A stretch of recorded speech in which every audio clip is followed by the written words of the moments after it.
On behalf of the traditional owners of the land where we meet today, I'd like to pay our respects to our elders past and present and those of the future, and welcome everyone here today. Narawa. Wallawani and Nagambi, we do meet on the land of the Dharawal people, but we also represent Yuin people and other nations. We acknowledge that Aboriginal people have lived and worked and loved on these lands for thousands of years, that they've taken care and nurtured our environment, our waterways, our sky, our sea, and that we are here today because of our ancestors. Hearing the voice of lived experience has been central to our work in this project. We'd like to acknowledge and offer them gratitude for sharing their stories with vulnerability and courage. The experiences of those impacted by mental health challenges, including social and emotional well-being, suicide, alcohol and other drug challenges, are central to our efforts in creating meaningful change. I had a bit of a relapse, and I really took that as a sense of failure. And it felt like all of my efforts to date had been in vain.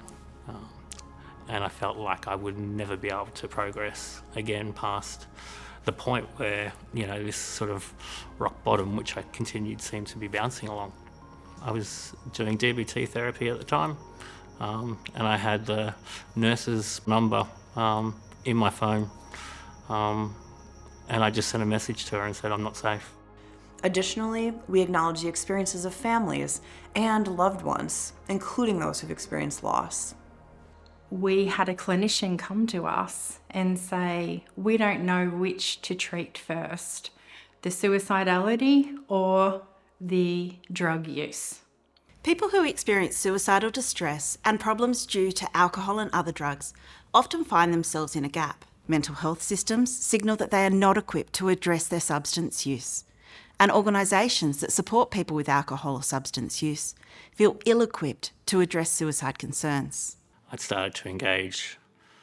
I went and knocked on lots of doors, and I found that, some services were happy to work with me around, drugs. Some people were happy to work with me around talking about sexual assault, but everyone wanted to put me in a bucket or only wanted to work on one thing. So it was really hard to find services that were able to meet me at the point of where I was in my recovery and work with me at that level.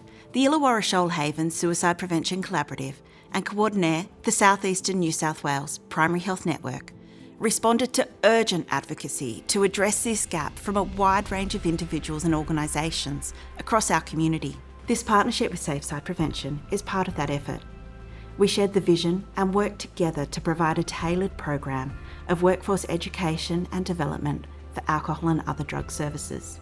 This program will upskill the sector and encourage a common language and approach across sectors.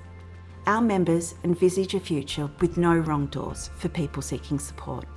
The public and community managed organisations serving people who use or have used alcohol and other drugs need to be unified in a no wrong door message.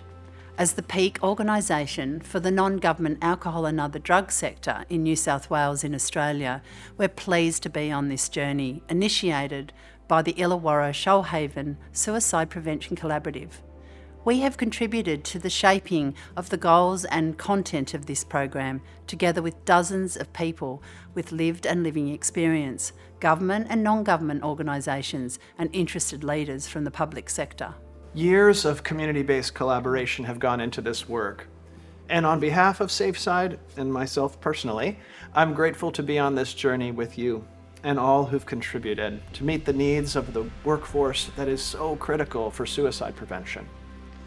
This program that you'll experience is the result of feedback and co-design, including review and feedback from interested parties on SafeSide's core programming and framework, co-developed demonstrations, teaching, and discussion prompts, and on-camera conversations with people who have varied lived experience.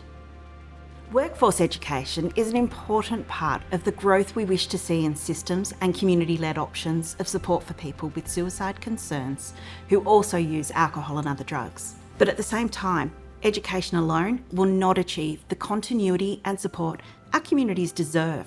Responsive policies, service systems, and a more just and humane society are what's needed. It's our sincere hope that this work can play a small role in advancing this broader agenda. Jo, her team and SafeSide have brought together a wide range of voices to contribute to the development of this important initiative. We will continue to deepen and broaden regional, diverse populations and cultural representation as participation in this collaborative effort grows. Sincere thanks to all who've contributed to this effort. It is our collective hope that this will result in a more compassionate, connected, and responsive experience for individuals in our community and beyond.